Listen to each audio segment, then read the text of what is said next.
Bonjour à toutes, bonjour à tous. Je m'appelle Marvin Girelli. Je vais vous faire ma présentation de ma thèse intitulée «Le renouveau sécuritaire en Asie-Pacifique depuis la fin de la guerre froide». Donc, je suis doctorant en deuxième année à l'Université de la Polynésie française. Et pour mon parcours rapide, donc en 2016, j'ai obtenu un master d'histoire et humanité à l'université d'Aix-Marseille, spécialisé sur les mondes asiatiques. Je travaillais sur la puissance navale japonaise et l'océan Pacifique. Ensuite, en 2018, j'ai obtenu une licence de criminologie au CNAM, de géopolitique, spécialisée sur l'Indo-Pacifique, la présence française en Indo-Pacifique. Et à partir de 2019, donc j'ai rejoint l'UPF, en qualité de doctorant en relations internationales. Mon projet professionnel, c'est donc de devenir un spécialiste de l'Asie-Pacifique et des questions de stratégie et des problématiques militaires dans la région. Je m'appuie pour cela à la fois sur mes connaissances historiques, sur l'actualité géopolitique et sur les langues que je pratique, à savoir l'anglais, le français, l'anglais et le japonais. Mon directeur de thèse, c'est monsieur Jean-Paul Pastorel, donc de l'UPF, du laboratoire GDI. Mon co-directeur de thèse, monsieur Peter Brown, de l'Australian National University. Et professeur associé, c'est le professeur Stewart Firth, de l'Australian National University également. Je suis accueilli par la Maison des sciences de l'homme du Pacifique et ma thèse s'inscrit dans le cadre des relations, dans le thème des relations internationales. Alors donc, pour ma thèse, définition d'abord des termes, ce que j'appelle renouveau sécuritaire. Donc déjà, le renouveau sécuritaire, ça va être d'identifier, de définir et de comprendre les menaces et l'évolution des menaces en Asie-Pacifique depuis la fin de la guerre froide à nos jours. Donc les comprendre, les étudier, les traiter et les anticiper. Menaces à la fois infra-étatiques, les groupes terroristes, la piraterie, et les menaces étatiques, c'est-à-dire la nouvelle diplomatie entre les États rivaux.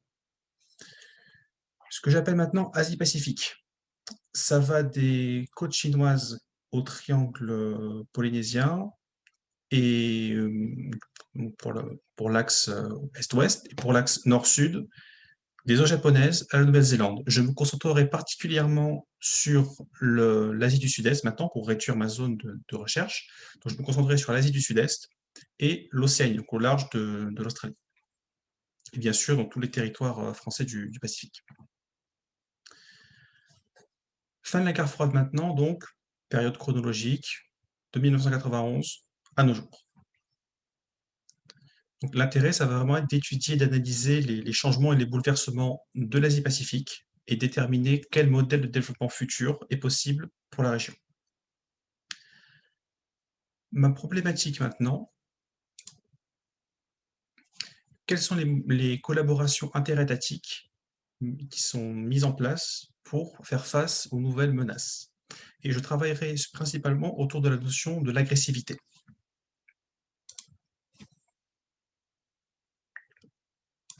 Quels sont maintenant mes objectifs? Donc, de définir les changements en matière de sécurité globale en Asie-Pacifique, de comprendre les menaces et de comprendre le poids de ces menaces dans la région.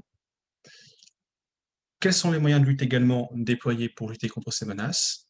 Et bien évidemment, quelles futures menaces peut-on envisager? Donc là, dans la prospective. Au niveau de la méthodologie, donc je me base donc sur des sources ouvertes, bien évidemment, que ce soit des articles, des rapports gouvernementaux, des articles scientifiques, des ouvrages, toute la littérature sur l'Asie-Pacifique, toutes ces questions de stratégie sur l'Asie-Pacifique.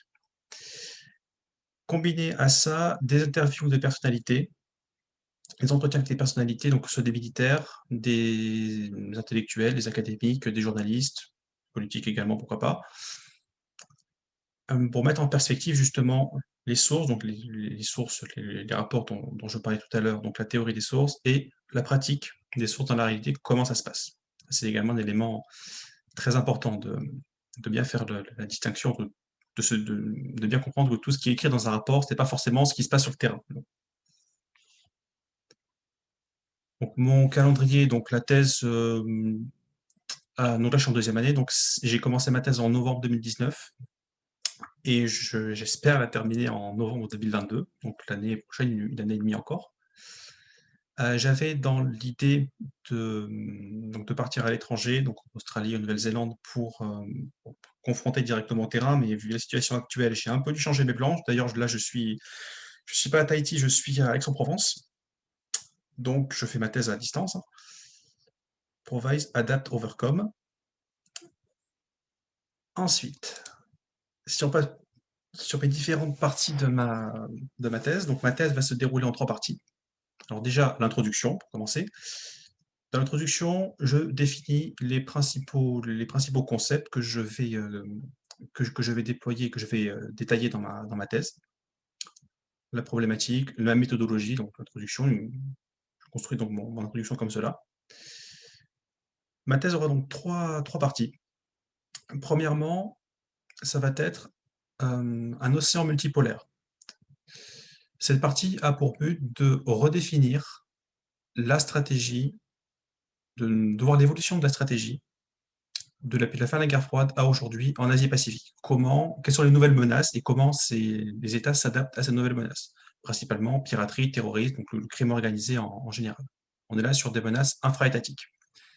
Mettre ça en parallèle, en perspective avec leur potentiel de nuisance aux affaires des États.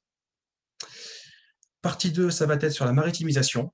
Donc là, ça va être plus une nouvelle diplomatie en Asie-Pacifique. Comment est-ce que les pays se recentrent, puisque le cœur géopolitique du monde se déplace au XXIe siècle vers l'Asie-Pacifique? Comment est-ce que les pays de la zone se positionnent, aussi bien entre eux que vis-à-vis de pays extérieurs, de partenaires extérieurs?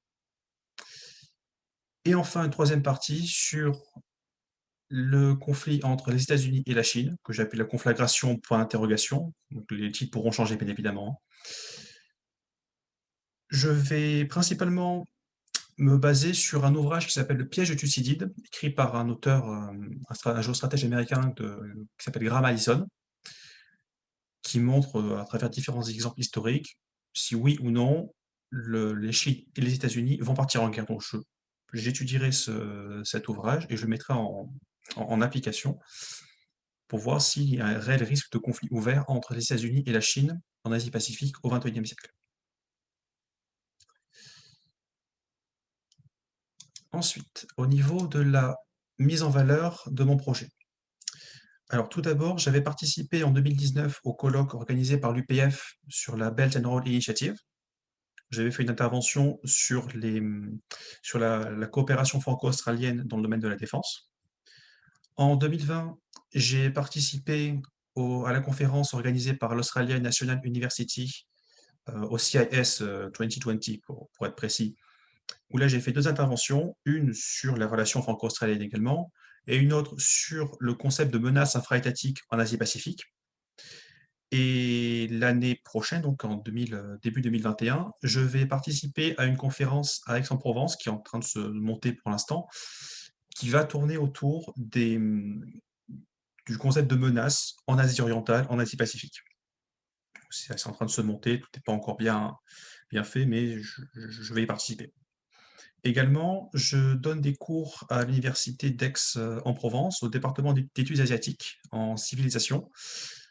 J'avais donc plusieurs cours. J'avais des cours de méthodologie et un cours qui traitait spécifiquement des questions géostratégiques en Asie-Pacifique. Donc c'était l'Asie-Pacifique face aux dangers, aux menaces du XXIe siècle.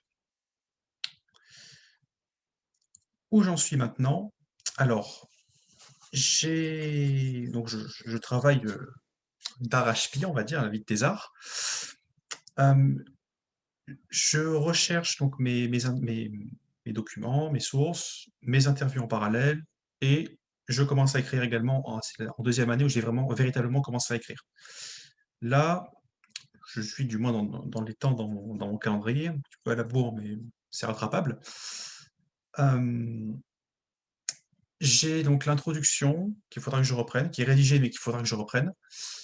La première partie qui est en bonne voie d'être terminée et il me restera donc la deuxième, troisième partie à rédiger, la conclusion.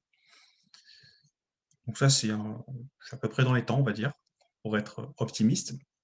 Ensuite, au niveau des difficultés maintenant, donc mis à part les difficultés techniques en soi, le fait de ne pas pouvoir être sur le terrain puisque véritablement être à distance, je dirais que, bon, comme tous les thésards, ça je suis pas unique dans ce cas-là, c'est, une masse énorme d'informations à traiter.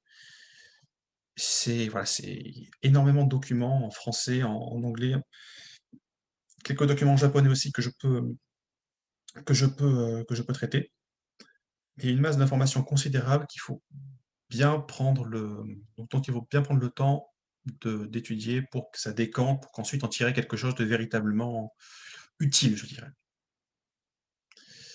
Donc voilà, j'en suis pour l'instant. Je vous remercie de m'avoir, écouté et je vous souhaite une bonne journée. Au revoir.